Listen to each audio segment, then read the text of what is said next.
Dito ko lang pala matatagpuan sa Bataan ang Malaparaiso sa gandang tanawin.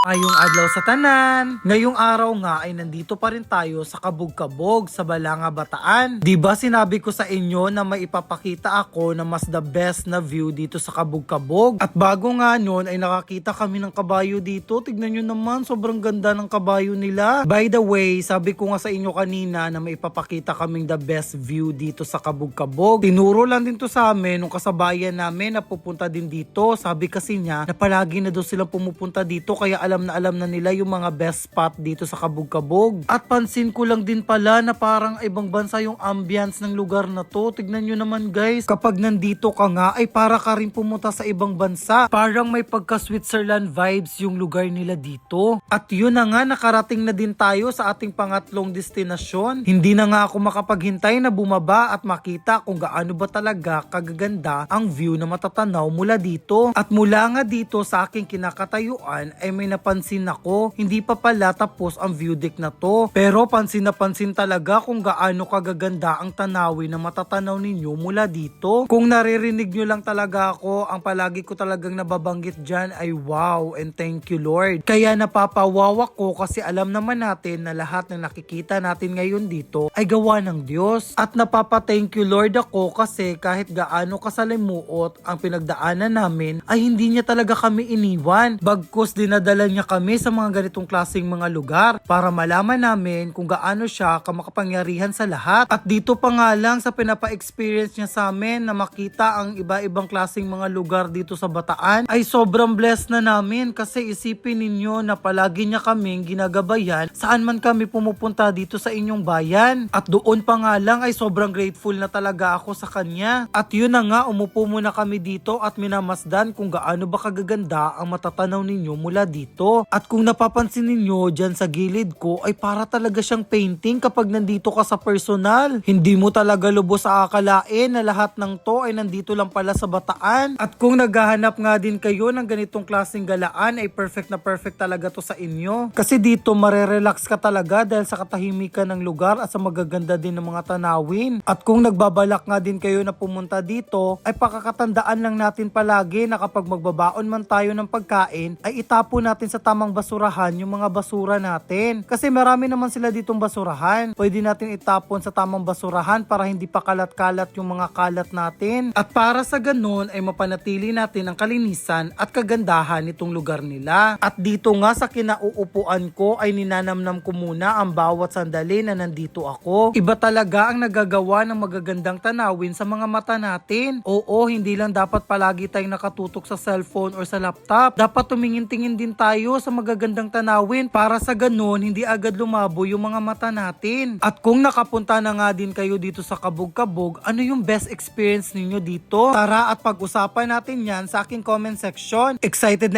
na ako na makita lahat ng mga comment ninyo. At kung may mga alam nga din kayong mga galaan or liguan dito sa Bataan, ay pwedeng nyo ding ibahagi dito sa ating comment section. Nang sa ganun ay mabasa namin at baka mapuntahan namin sa susunod naming vlog. At ngayon nga ay nagpakuha na naman ako ng video sa partner ko. Kunwari pababa daw ako dito sa bundok. Pero yung totoo hanggang dyan lang talaga ako kasi sobrang ganda talaga ng tanawin kapag dito ka banda pumesto. Alam nyo ba na hindi ko talaga lubos akalain nakakayanin kong mag-travel dito sa Bataan. Way back kasi nung nandoon ako sa amin ay mahiluhin talaga ako. Kahit sumakay nga lang ako ng jeep or bus, nahihilo talaga ako. Minsan nga napapatanong ako sa sarili ko kung ano bang nangyayari sa akin at bakit mahina ako sa biyahihan. Until nalaman ko kung ano yung kondisyon ko, yun pala ang motion sickness. Yun yung kapag sumasakay ka sa mga public or private na mga vehicle tapos medyo maalog, doon ka magsisimulang mahilo. At kung nararamdaman mo din to kapag sumasakay ka sa mga sasakyan, ay huwag kang mag-alala. Nako-conquer naman ang ganitong klaseng sakit. Ibig sabihin lang nun ay sanayin natin yung sarili natin sa pagbibiyahe para makonquer natin siya agad. At maya-maya nga ay naisipan na din namin namin na umuwi na. At dito ko na lang po muna i-end ang ating vlog. Kung hindi pa kayo nakakapag-follow sa akin, please follow me para palagi kayong updated sa ating mga ina-upload na daily videos dito sa aking Facebook page. At kung may mga suggestion nga kayo na gusto ninyo na puntahan namin sa susunod, ay pwede kayong mag-comment dyan sa ating comment section. At kung nagustuhan nyo naman yung vlog na ginawa natin ngayon, ay pwede kayong mag-like, share, and mag-comment. At dito ko na lang po muna i-end ang ating vlog. Thank you so much for watching. God bless you all. Bye guys!